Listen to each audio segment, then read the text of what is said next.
할렐루야. 처음 익은 열매를 드리는 날, 처음 익은 열매를 드리는 날, 이런 제목으로 같이 은혜 나누겠습니다. 2층에서 예배 드리시는 분들, 또 3층에서 예배 드리시는 분들, 영상으로 예배 드리시는 분들 다 사랑하고 축복합니다. 한 주간 동안도 잘 지내셨지요? 할렐루야. 오늘은 맥주감사주일입니다. 맥주감사주일은 구약의 맥추절에 기원합니다. 맥추절은 다양한 이름으로 불려집니다.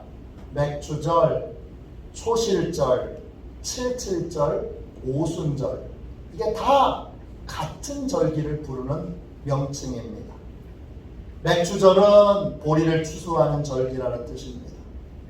또 초실절은 처음 열매, 첫 열매를 드리는 절기라는 뜻입니다.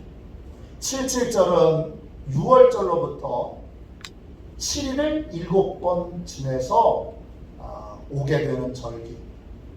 6월절 후 7주가 지난 절기라는 뜻으로 칠칠절입니다. 그리고 오순절은 77에 49, 그리고 50일째 되는 날. 6월절 후 50일째 되는 날이라고 해서 오순절입니다. 이게 다 맥주감사주의를 지칭하는 그러한 명칭입니다. 맥주절에서 제일 중요한 건 첫 예물을 드리는 것입니다.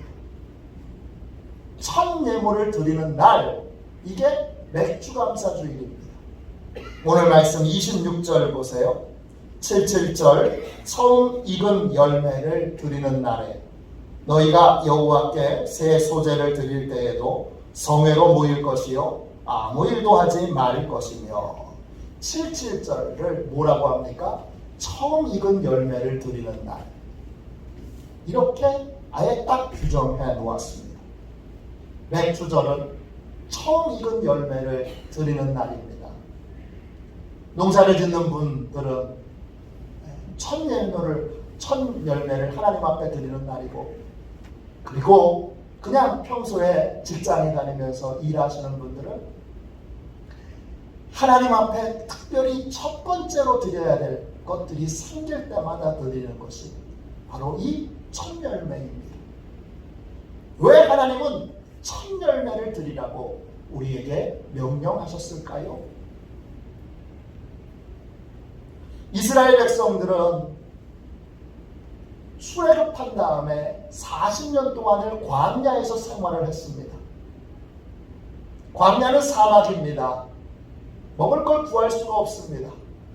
그래서 하나님이 광야 40년 동안 이스라엘 백성들을, 장정만 60만 명, 여자들, 아이들 하면 200만 명이 넘는 그 숫자의 사람들을 하나님이 직접 먹여주셨습니다. 아침에 만나를 내려주셨고, 고기 먹고 싶어요 그러면 메추라기를 내려주셨습니다. 그래서 이스라엘 백성들이 광야에서 하나님이 실제로 먹이시는 것, 먹을 걸 매일매일 공급해 주시는 것, 매일매일 음식을 차려주시는 것을 경험했습니다. 그런데 광야 생활이 끝났습니다. 이제 가나안 땅에 들어가서 이스라엘 백성들은 농사를 지을 수 있게 됐습니다. 가축도 키울 수 있게 됐습니다. 이때 몇몇 사람들은 어떻게 착각에 빠지게 됐느냐. 이제는 하나님의 도움 없이도 먹고 살 수 있어. 그런 생각을 갖게 되었습니다. 이제는 하나님 없이도 살 수 있어. 내 노력만 가지고도 얼마든지 먹고 살 수 있어. 이런 착각에 빠지게 됐습니다. 하나님은 이런 착각에 이스라엘 백성들이 빠질 것을 미리 아시고 광야에서 가나안 땅에 들어가거든 맥주절에는 반드시 첫 열매를 드려라, 그렇게 명령하신 것입니다. 첫 열매를 드리는 목적은 하나님의 은혜를 의식적으로 기억하기 위해서입니다. 하나님을 떠나 하나님 없이도 잘 먹고 잘 살 수 있어. 이 착각에 빠지는 것을 막기 위하여 하나님이 첫 열매를 드리게 하시는 것입니다. 하나님이 우리에게 필요한 모든 것들을 공급해 주시지요. 성경은 하나님이 모든 공급의 원천임을 선언하셨습니다. 여러분이 누리는 모든 것, 여러분이 가진 모든 것, 심지어는 여러분의 육체와 생명까지도 다 하나님이 주신 것이다. 이것이 성경의 결론입니다. 하나님이 필요한 모든 것들을 공급해 주시는데 공급하시는 방법이 두 가지가 있습니다. 우리가 갓난아이처럼 아무것도 할 수 없을 때에는 하나님이 직접 공급해 주십니다. 까마귀를 보내셔서 공급해 주시기도 하고 직접 필요한 것들을 보내주시기도 합니다. 광야에서 필요한 것을 공급받았을 때가 대표적인 예입니다. 이 방법 말고 또 다른 방법이 있는데 하나님이 우리에게 건강을 주시고 힘을 주시고 지혜를 주시고 땅을 주시고 그 땅을 활용하여 농사를 지을 수 있도록 여러 방법을 알려주셔서 하나님이 심어 거두게 하시고 길러 또 삭기 낳게 하셔서 그래서 필요한 것들을 얻게 하시는 방법이 있습니다. 이건 잘 보면 이 모든 것들도 다 하나님이 공급해 주시는 것인데 수박 겉핥기로 겉만 보면 내가 힘써서 내가 노력해서 내가 애써서 내 힘으로 내 노력으로 거둔 것으로 그렇게 착각에 빠질 수 있습니다. 그러나 깊이 생각해 보면 내가 가지고 있는 힘도 건강도 지혜도 땅도 농사를 지을 수 있는 방법도 다 하나님이 주신 것입니다. 가축도 내 힘으로 기른 것이 아니라 새끼를 낳게 하시는 것도 내 힘으로 된 것이 아니라 다 하나님의 은혜로 된 것입니다. 이걸 잊지 않도록 이걸 기억하시고 의식적으로 첫 열매를 드리고 하나님의 은혜 가운데 거하도록 하나님이 맥추감사주의를 지내게 하신 것입니다. 여러분 돌이켜보면 감사할 것 투성인데 내가 했어! 이런 마음이 딱 드는 순간 감사가 싹 사라지고 다 내가 한 것만 같습니다. 이 착각에서 우리는 언제나 벗어나야 합니다. 이 착각에 빠지는 순간 우리는 하나님을 떠나게 되고 하나님을 떠나는 순간 모든 은총의 문과 축복의 문이 막히게 되는 것을 여러분 꼭 기억하시기를 주님의 이름으로 축원합니다. 그러므로 첫 열매를 여러분 목숨 걸고 드려야 합니다. 잘 드려야 합니다. 열심히 드려야 합니다. 감사한 것이 하나도 없을 때일수록 더 정성을 다해서 첫 예물을 드려야 합니다. 왜? 감사한 것이 없는 게 아니라 내가 감사한 것을 보지 못하고 있는 겁니다. 내가 감사해야 될 것을 감사하고 있지 않은 것입니다. 영적으로 심각한 문제 가운데 있는 것입니다. 그러므로 여러분 의식적으로 힘쓰고 해서 첫 예물을 드리는데 힘쓰는 복된 예배자들 되시기를 주님의 이름으로 축원합니다. 그럼 첫 열매를 어떤 마음으로 드려야 할까요? 하나님은 마음의 중심을 보시는데 어떤 마음으로 드리느냐에 따라서 첫 예물을 하나님이 받으시기도 하고 받지 않으시기도 합니다. 어떤 마음으로 첫 열매를 드려야 할까요? 세 가지 마음으로 드려야 합니다. 첫 번째는 감사하는 마음으로 드려야 합니다. 오늘 말씀 27절을 보세요. 수송아지 2마리와 순양 1마리와 1년 된 순양 7마리로 여호와께 향기로운 번제를 드릴 것이며 그랬습니다. 맥추감사주일이니까 보리쌀만 드리는 게 아닙니다. 이스라엘 백성들 전체가 소 2마리, 순양 1마리, 1년 된 순양 7마리를 하나님 앞에 번제로 드렸습니다. 번제는 뭐죠? 다 태워드리는 겁니다. 하나님만 받으시도록, 사람은 어떤 것도 취하지 못하도록 다 태워드리는 것이 번제입니다. 첫 예물을 드릴 때 다른 이유나 다른 목적으로 예물을 드려서는 안 됩니다. 이 모든 것이 다 하나님 주신 것입니다.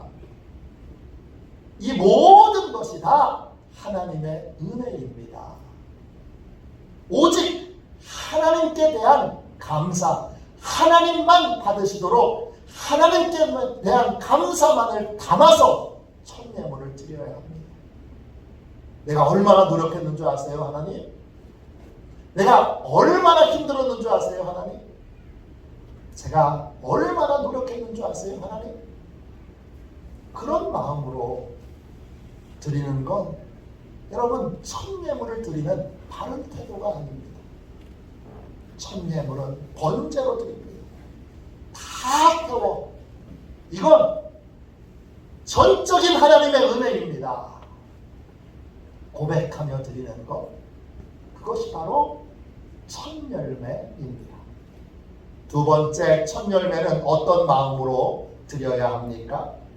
자기를 부인하는 마음으로 첫 열매를 드려야 합니다. 28절, 29절 보세요. 그 소재로는 고운 가루에 기름을 섞어서 쓰되 수송아지 한 마리마다 10분의 3이요 순양 한 마리에는 10분의 2요 어린 양 7마리에는 어린 양 한 마리마다 10분의 1을 드릴 것이며 그랬습니다. 맥주절에는 보리를 수확했으니까 보리를 드려야 합니다.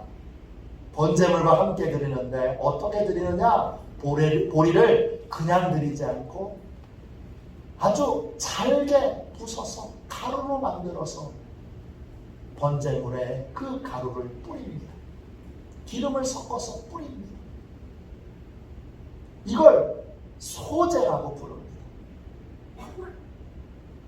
소제는 나의 수고, 나의 노력을 그대로 드리는 것이 아니라 잘게 만들어서, 작게 만들어서, 가루로 만들어서 하나님 앞에 드리는 제사입니다.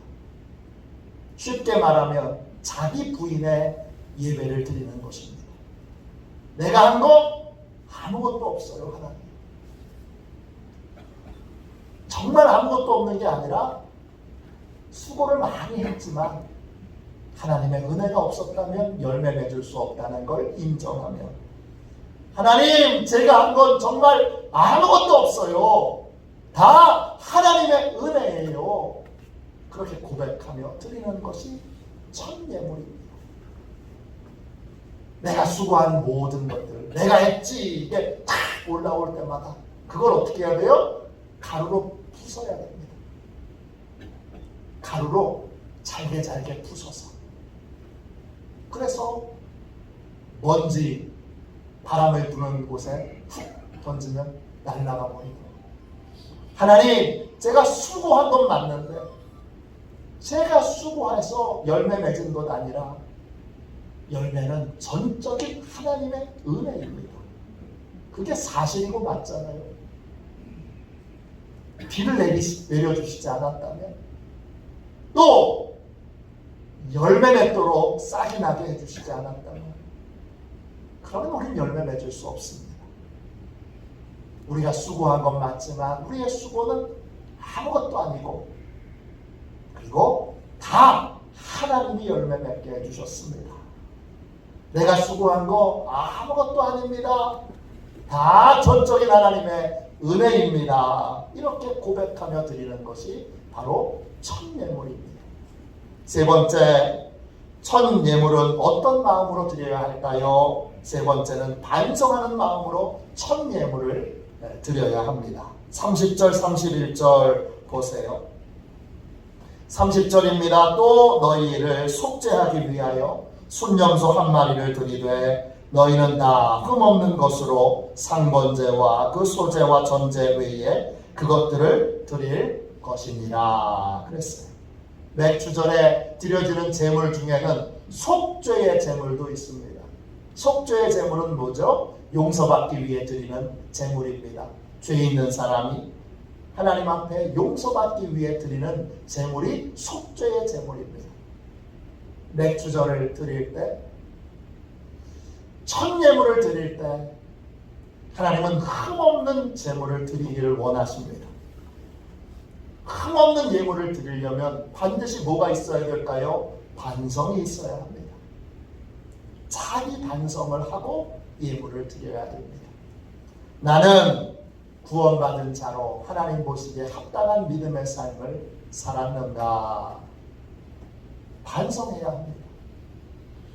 나는 하나님 보시기에 합당치 못한 죄를 범한 것은 없는가? 반성하고 있다면 진심으로 뉘우치고 회개해야 합니다. 반성하는 마음으로 드리는 것이 바로 이 첫 예물입니다. 하나님이 복의 근원이시기 때문에 우리는 항상 하나님과의 관계를 점검해야 합니다. 정직하게 점검해야 합니다. 하나님과의 관계가 막히면 모든 복의 통로들이 다 막히게 되기 때문입니다. 고든 맥도날드 목사님이 쓰신 책 하나님이 축복하시는 삶 The Life God Blesses 이 책에서 페르소나 이야기가 나옵니다. 페르소나는 요트 이름입니다. 어떤 사람이 요트를 만들기로 했는데 요트에는 다 클럽이 있습니다. 요트 클럽. 그 요트 클럽에 사람들에게 자랑할 만한 웅장하고 화려한 요트를 만들기를 원했습니다. 그래서 돈과 노력을 아끼지 않았습니다. 화려한 돛을 달았고 각종 편의시설을 요트 안에 넣습니다. 또 갑판에 있는 목재는 티크 목재로 최고급 목재를 썼습니다. 또 부품들이 광택이 나는 구리로 동으로 장식품을 만들었습니다. 그리고 그 요트의 이름을 페르소나 이렇게 붙였습니다. 페르소나는 가면이라는 뜻입니다.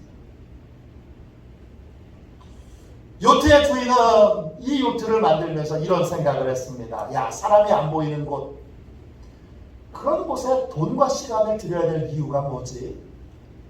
요트 클럽에 있는 사람들이 관심을 갖는 건 다 눈에 보이는 건데 난 요트 클럽에서 배 밑창을 보고 감탄하는 사람 한 사람도 본 적이 없어. 사람들은 돛의 색깔이나 모양이나 노쇠 부속품, 또 선실과 또 편의시설, 갑판과 목재의 감촉 이런 거에만 관심이 있는 걸 나는 잘 알아. 그래서 이 요트 주인은 자기 생각대로 눈에 보이는 곳에만 화려한 요트를 만듭니다. 눈에 보이지 않는 곳은 대충 만듭니다. 요트에는 밸러스트라고 하는 것이 있습니다. 배의 균형을 잡게 만드는 장치입니다. 바람이 심하게 불면 요트의 무게를 적절하게 분산시켜서 배가 균형을 유지하도록 만드는 것이 밸러스트입니다. 근데 이 요트의 주인은 그런 중요한 안전장치는 사람이 안 보인다고, 사람들이 보지 않는다고 소홀히 여기고 화려한 외장을 갖춘 요트만을 고집해서 만듭니다. 요트가 완성되고 진수식이 있던 날 사람들이 이 화려한 외장을 보고 막 감탄하면서 박수를 치면서 막 엄지를 치켜쓰면서 환호성을 보냅니다. 대단합니다. 멋집니다. 엄청납니다. 이 사람이 우쭐했습니다. 그런데 요트가 항해를 시작한 지 얼마 지나지 않아서 바다에서 큰 바람이 불었습니다. 일반 요트는 그 정도 바람은 아무것도 아닌데 이 요트는 그 정도 바람에도 견디지 못하고 그냥 옆으로 폴짝 쓰러지고 말았습니다. 왜냐? 밸러스트가 제대로 작동되지 못하기 때문입니다. 보이는 것에만 신경을 쓰다 보니까 보이지 않는 것에서 중요한 것들을 소홀히 여겼더니 그랬더니 수면 위에 있는 무게가 수면 아래의 무게보다 훨씬 무거워서 중심을 잡아주지 못하고 그냥 쓰러지고 말았고 그대로 어떻게 했을까요? 침몰하게 됐습니다. 우리 인생도 늘 두 가지가 함께합니다. 사람에게 보여지는 모습과 사람에게 보여지지 않는 모습입니다. 둘 중에 여러분 어디가 더 중요할까요? 사람들이 볼 수 있는 부분, 사람들이 보지 못하는 부분, 어떤 게 더 중요하지요? 사람들이 보지 못하는 부분이 훨씬 더 중요합니다. 그 사람들이 보지 못하는 부분이 뭐냐? 하나님과의 관계입니다. 겉으로는 우리가 하나님과 바른 관계를 맺고 있는지 바른 관계를 맺고 있지 않은지 모릅니다. 우리는 외모를 볼 뿐 중심을 못 보기 때문입니다. 그런데 하나님과의 관계를 소홀히 여기고 사람들에게 보여지는 모습, 사람들에게 나타난 모습에만 신경 쓰는 인생은 이 파르소나 가면을 쓰고 있는 인생처럼 인생의 폭풍이 몰아닥치는 날 다 침몰할 수밖에 없습니다. 믿음이 좋아 보였는데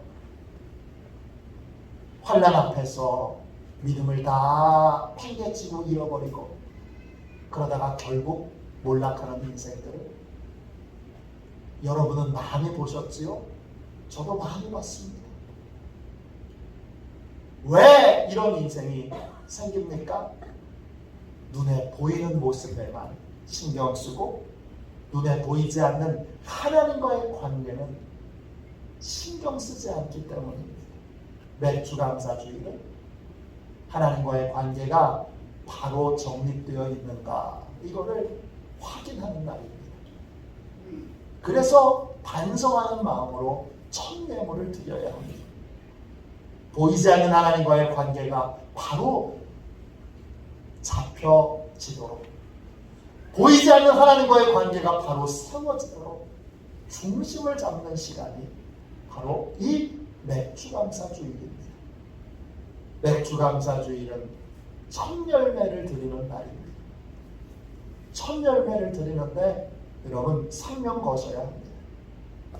그러지 않으면 금방 여러분의 마음에 하나님 없이도 잘 살 수 있어, 하나님 없이도 얼마든지 잘 먹고 잘 살아, 이런 생각이 우리를 지배하게 되고 그러면 영적으로 공급이 막히고 우리는 메마르게 되고 근심과 걱정과 염려에 사로잡히는 인생으로 여러분 고통을 받게 됩니다. 첫 열매를 드리는데 생명을 걸어야 하는 이유는 하나님의 은혜를 잊지 않도록 하기 위해서입니다. 아니에요, 하나님. 모든 게 다 하나님의 은혜입니다. 하나님의 은혜 없이는 한순간도 살 수 없습니다. 사단이 아니야, 너 하나님 없어도 잘 먹고 잘 살아, 그렇게 말할 때마다 첫 예물을 드림으로 그 마귀의 미혹을, 마귀의 그 악한 음성을 물리쳐야 합니다. 첫 열매를 드릴 때는 어떤 마음으로 드려야 합니까? 감사의 마음으로 드려야 합니다. 또 자기 부인의 마음으로 드려야 합니다. 또 자기 반성의 마음으로 드려야 합니다. 감사와 또 자기 부인과 또 자기 반성으로 드리는 첫 예물을 하나님은 언제나 기뻐 받으시고 첫 예물을 드리는 자에게 하나님이 은혜의 통로를 활짝 여셔서 늘 은혜로 축복해 주시는 하나님의 은혜가 내 노력보다 언제나 풍성하게 임하여 내가 노력을 그렇게 많이 한 것 같지 않은데 많은 것을 거두고 많은 것을 누리고 또 많은 것을 이룰 수 있는 그러한 은혜가 가득한 삶을 살게 됩니다. 노력해도 안 되는 인생을 사시겠습니까? 아니면 별로 노력한 것 없는데 하나님이 은혜로 세워주시고 은혜로 이루시는 인생을 사시겠습니까? 저는 화도 시온교회 모든 성도들이, 우리 시온의 가족들이 하나님의 은혜를 누리며 살기를 원합니다.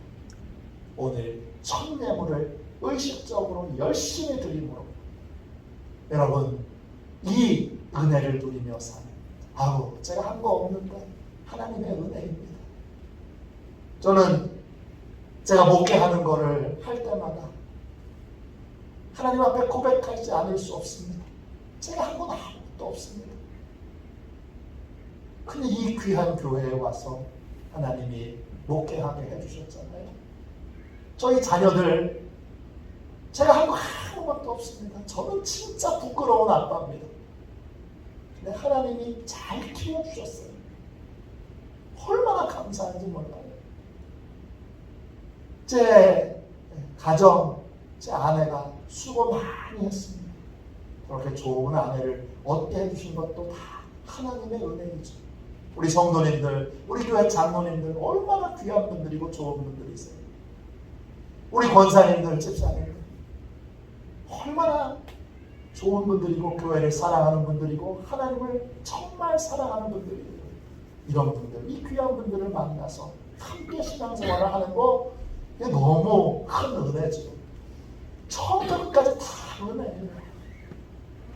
늘 하나님의 은혜 가운데 살고 있고 그저 성도님들이 봐주셔서, 성도님들이 다 긍휼의 눈으로 봐주셔서 그래서 목회하는 겁니다. 은혜 아닌 건 하나도 없습니다. 제가 한 건 하나도 없고 그저 저는 부끄러울 뿐입니다. 오늘 이 은혜를 고백하며 우리 모두도 다 천멸매로, 제가 한 거 아무것도 없어요. 다 하나님이 하신 거고 하나님이 주신 거고 하나님이 이루신 겁니다. 이렇게 고백하며 감사의 예배를 드리는 복된 예배자들 되시기를 주님의 이름으로 축원합니다. 우리 이런 마음으로 함께 우리 찬송하고 우리 함께 통성으로 기도합시다. 310장 1절만 한번 찬양하겠습니다.